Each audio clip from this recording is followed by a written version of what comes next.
All right, let's welcome back to Straight Fire. I guess you know, but he's got a new address. Dan Wolken used to be USA Today. He's moved to Yahoo Sports, one of the seismic college football media moves over the summer. Dan, how you doing, man? Hey, I'm great. Yeah, I mean, Yahoo is, I mean, it's an interesting outlet. Obviously, Dan Wetzel had been there and Woj, and I knew a lot of guys had been there. There's been a lot of change. What prompted the move for you? Yeah, really just Yahoo reached out to me this summer. Obviously, Wetzel went to ESPN earlier in the year, and that created an opening, and they were trying to figure out what they wanted to do. And, I was interested. I'd been at USA Today for a long time, almost 13 years. Wow. And, so after that long, you are kind of comfortable, but you're also like, am I too comfortable? Should I go look at something else? But obviously, when you're at USA Today, there's not a lot of, comparable outlets anymore, just in terms of the platform and the scope of it. So I was super interested. I've known all those guys you mentioned who've been at Yahoo over the years, friends of mine. They spoke very highly of their experience. Ross Dellinger, I've known for a long time, and he liked it there. And so the opportunity to work with him, and he's, I think, the top newsbreaker in college football right now. And so we kind of work well off each other. And I was super excited to get the opportunity because I think it's a really good place, a good platform. It's a good fit for me culturally. And I think we're going to do a lot of good stuff. Yeah, it seems like college football is a huge focus of theirs. And this weekend, I mean, we wanted to have you on, obviously, because you're plugged in. But this weekend, there's so many great games. But I do want to start with the big news. Mike Gundy ousted at Oklahoma State. I guess it had been trending this way for a while, but I was still surprised to see it happen in September. He's kind of a combative individual. I don't know what your relationship is with him. What were your initial thoughts, and what do you think they do moving forward? Like, is this a good job? Yeah. So I guess I'll just start with the timing. And as we're recording it, have not heard yet from Mike or really the school. I think they're having a press conference today. Mhm. And I'll be interested to know kind of what transpired between Saturday and Tuesday because they lose to Tulsa Friday night. And I think at that point, it was just clear that it was done. And there was really no coming back from that. And of course, with him being there 20 years and being just really a program legend, how do you handle that? It's tricky. Mhm. He did a press conference on Monday saying he intended to coach out the rest of his contract. So Okay. what happened that they sent him out to do that press conference Monday and then fire him on Tuesday? That'll be interesting to get more intel on that. As far as Gundy himself, he's had certainly a lot of viral moments, good, Yeah. bad, whatever. Always interesting, always good content. And I think the underplayed part of it is he was a great coach for a very long time. Mm. He did more at Oklahoma State to make them nationally relevant over a very long stretch than I don't think anybody in the country could have done it because anybody else would have left. He stayed because he's an Oklahoma State guy. And it'll be interesting to see what they do. I think it's a different job now. It's a tougher job in some ways. For one thing, T. Boone Pickens isn't alive anymore. He was kind of the sugar daddy of that whole athletic department. They're in the Big 12. Oklahoma's gone and left for the SEC. Mm. So financially, they're just kind of not in the same place. Um, they can compete in the Big 12 for sure. Nationally, can they compete with the best programs in the Big 10 and SEC? I think it's a tough ask. Mm. But yeah, whenever you're hiring a coach someplace for the first time in 20 years, it's going to be interesting. The other factor here, I think their AD's on thin ice, Oh. Chad Weiberg. So we'll see how that all shakes out. But there's going to be a lot of questions asked about Oklahoma State. Yeah, is this even like a good job, or is this a stepping stone to a Big Ten SEC job? And I don't want to sound like elitist, but it seems like if the only way to be relevant right now is be in the SEC or Big Ten. Yeah, I think we may be seeing that trend a little bit in all of these ACC and Big 12 jobs. Maybe not quite all of them because there's probably still a few, a Florida State, a Clemson, that kind of thing. But yeah, like for the most part, coaches are going to want to be in the SEC and the Big Ten. Now, we'll see how this looks when the college football playoff is a 12 team or a 16 team entity, however that works. We'll see what that does for those schools. There's certainly a world where it's just easier to get in the playoff from those leagues, and maybe that's more attractive. I just don't think we have enough data on that yet. That's fair. You mentioned the ACC, so why don't we dive into it? Dabo Swinney, is he on thin ice? I know the buyout. I think I saw numbers like 60 million or whatever, but he feels like he's headed toward Mike Gundy land. They got a loaded team. We had multiple guys come on here this summer and gas up this Clemson team. Oh, they're gonna have like 5 guys drafted in the top 60. Klubnik is awesome. I mean, they're garbage this year. I mean, I don't mean to take a dump on Clemson, but Dan, they've been terrible. Yeah, nobody really can quite put their finger on why. I have my own theories, which I think is a little bit of just staleness overall in the program. And that starts at the top too with Dabo. Offensively, I think what they've done is very questionable with Garrett Riley. But are we seeing Garrett Riley's offense? Or are we seeing the Dabo offense, the Clemson offense, through Garrett Riley's lens? I think that's a huge question, a huge problem, and something they need to figure out. I think that the loss to Syracuse was kind of stunning enough that it may shake some things in Dabo to make him finally realize, hey, I can't be this defiant, I won 2 championships 10 years ago guy. He's got to own this. He's got to figure it out. They're not going to fire him. And I don't think he's going to leave. He gets in his feelings and blows hot air about, hey, if they don't want me here, I'll go somewhere else. But I just don't think that's realistic. I think he's got to fix it. And I think the next couple, 3 years, we'll see if he can, or, he may be just having to walk away. Like we'll see how it goes, but they've definitely got a lot to figure out, because you're right. They are bad. I mean, there was a time, Dan, when he was dominating and he had Trevor Lawrence, where he was like the heir apparent at Alabama, because I think he was like a walk-on receiver there or something. Yeah, he played there. That's out the window, right? There's no shot of that. Yeah, I mean, I don't want to ever say never. We'll see what happens with Alabama this season, and I'm sure we'll talk about the game they've got coming up this weekend. But there's a scenario, I'm not saying it's likely, but certainly possible, where Kalen DeBoer just gets up and leaves. Whoa. Hold up. What if he gets up and leaves? He doesn't want to deal with the message board lunatics and the social media whack jobs? Well, let me just throw this out there for you. UCLA's got an opening. He's worked it on the West Coast, Fresno State, Washington. What if UCLA said, hey, listen, man, do you really like Alabama? We could pay you, $9-10 million a year to be out here. Wait, can they afford that? I've been told yes. Yeah. Ooh. I've been told that they have at least put out feelers to people in that price range. We'll see where that goes. I think there's a long time before we're going to know exactly where UCLA fits in the pecking order, and there's going to be a lot more jobs open. I'm just throwing out a scenario like Kalen DeBoer. There's a safe landing spot for him, like a UCLA. Alabama opens. I mean, I don't think it would be a good idea for Dabo to go there, because I think if he is this thin-skinned and sensitive about the criticism he's getting at Clemson, not sure that he would wear that any better at Alabama. Probably a whole lot worse, because it's 10 times more intense. But yeah, like I don't think he could go back to Alabama. I mean, maybe, but I don't like that idea. I mean, if they were dominating and he was doing a great job, sure. But I mean, we're going to be looking at this Clemson roster come draft time and be like, well, why didn't they win more? Because they do have a lot of dudes. Well, but what they don't have is, they don't have the elite quarterback, like you mentioned. Well, hold on. Before the season, everybody said he was elite. I know, but he hasn't taken that step.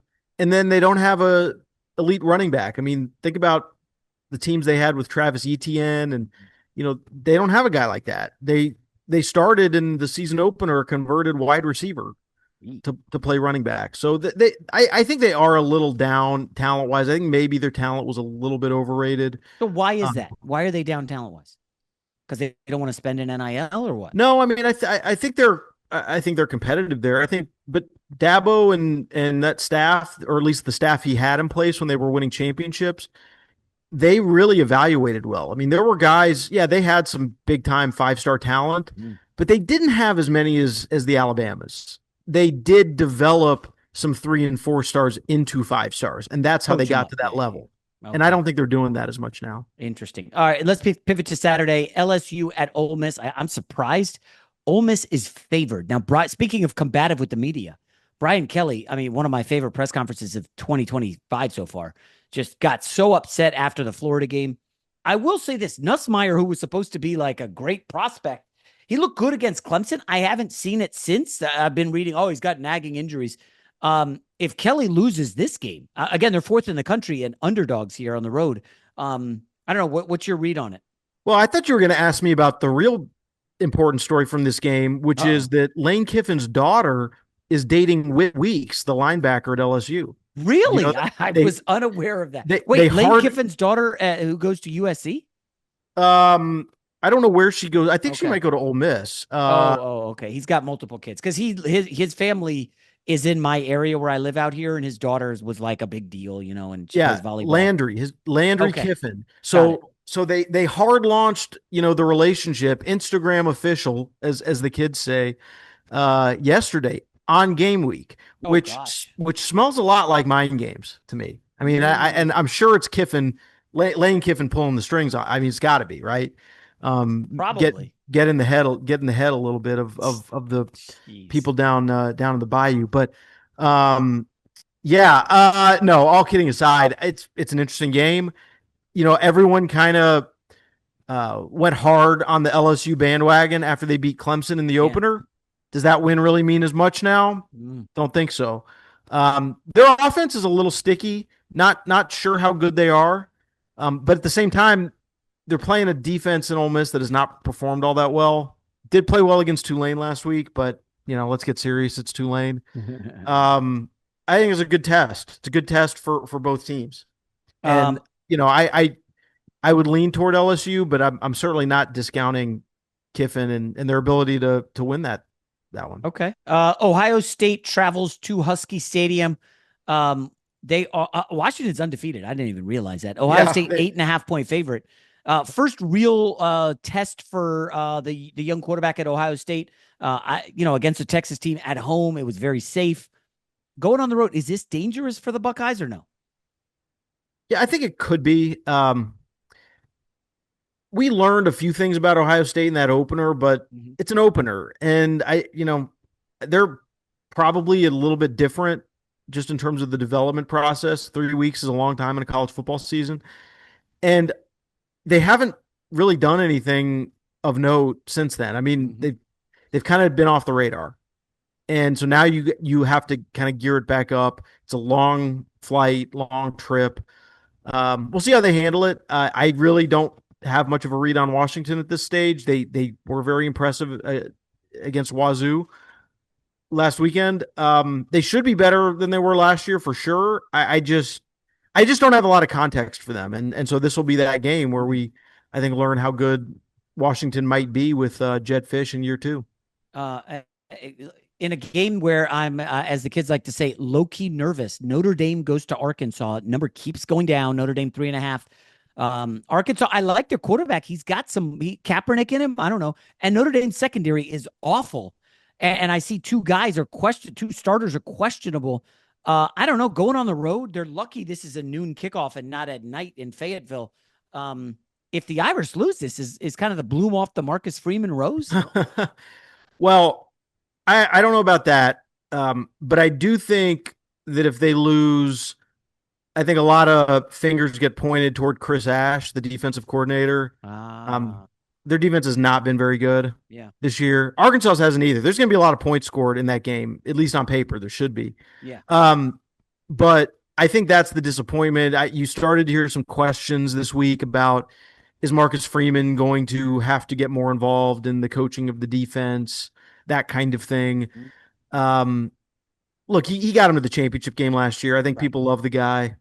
I don't think because they're off to a rough start, they've lost 2 games by 4 points. Yeah. So I wouldn't be too panicky about it, but the defense is definitely a problem. Major. Okay, it's brutal. All right, the two big games.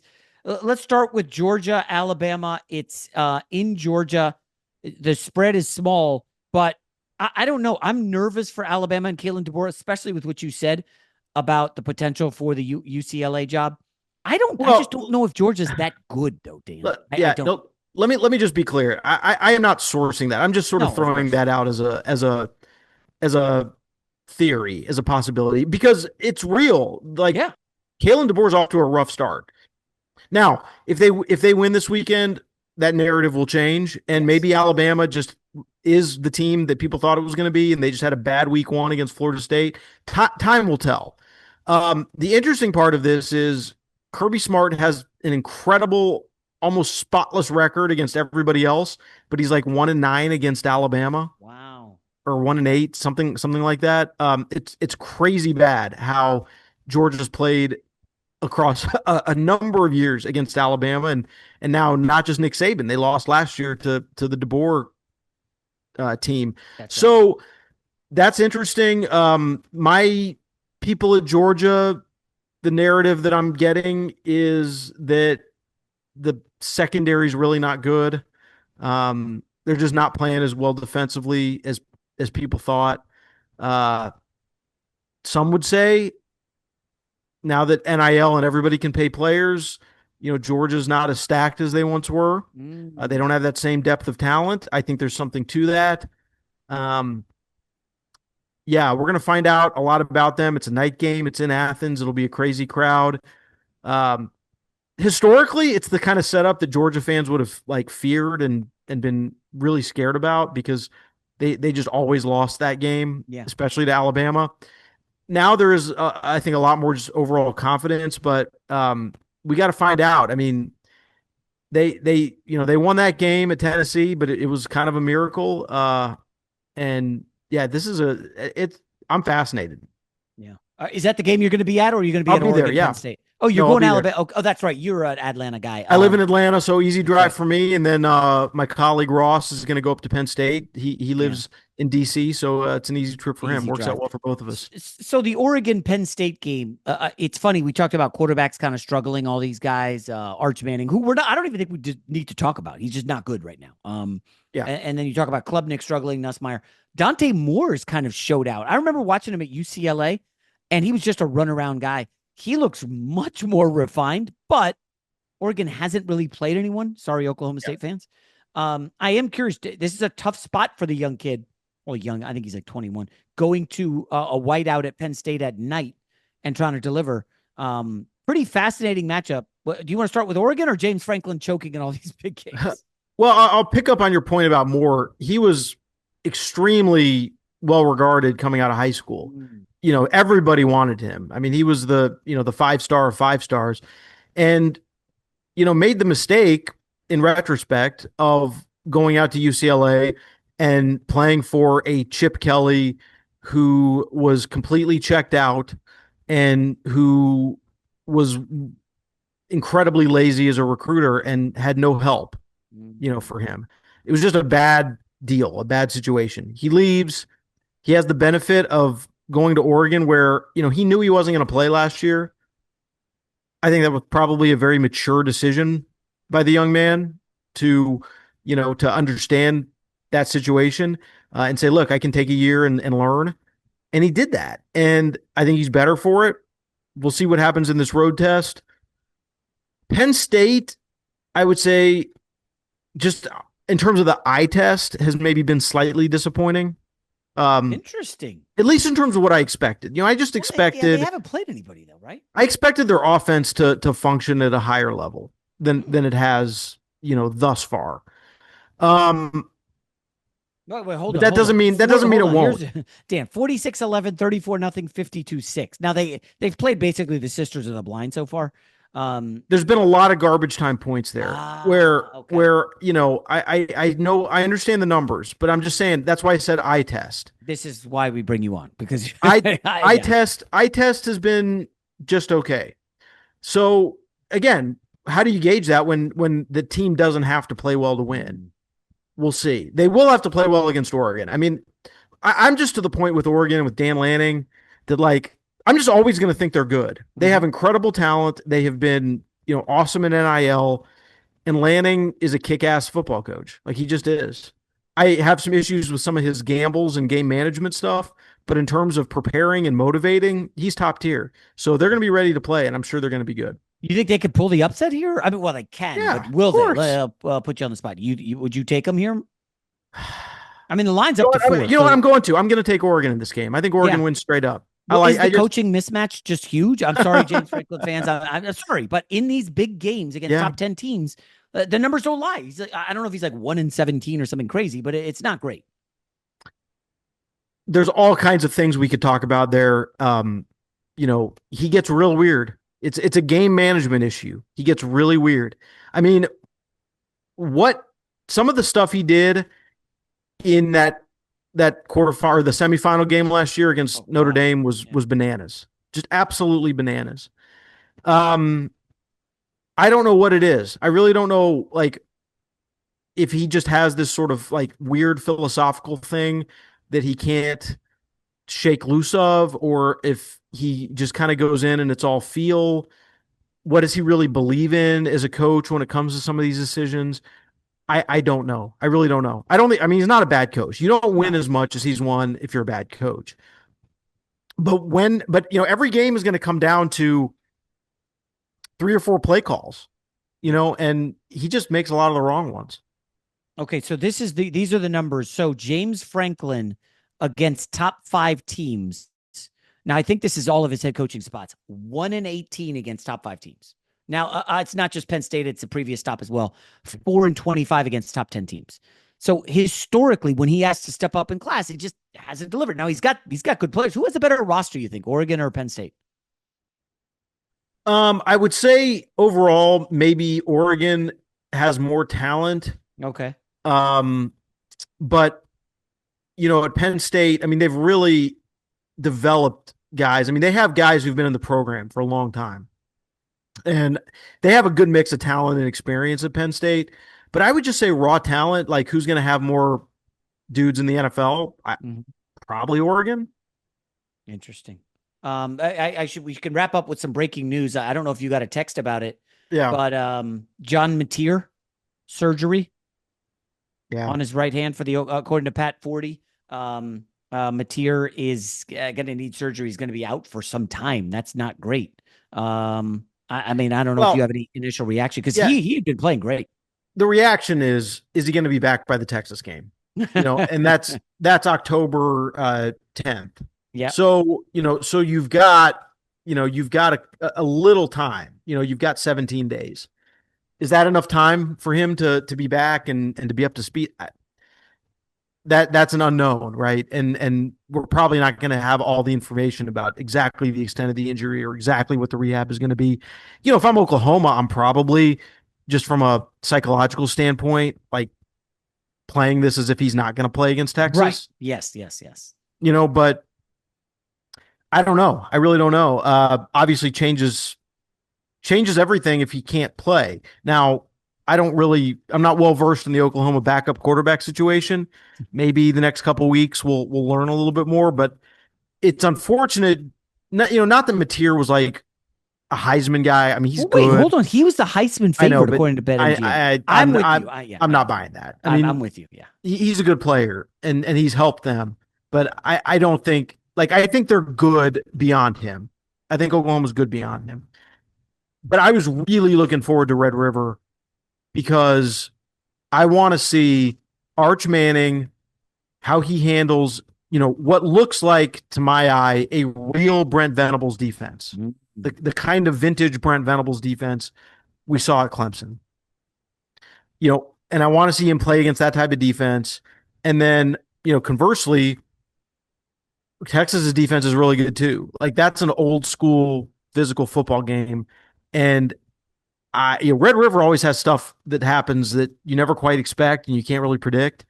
But when you're talking about two should be, top 5 or top 10 teams coming into that game, it's special. And so I hope it doesn't diminish that because of an injury. That would be unfortunate. That would stink. Yeah.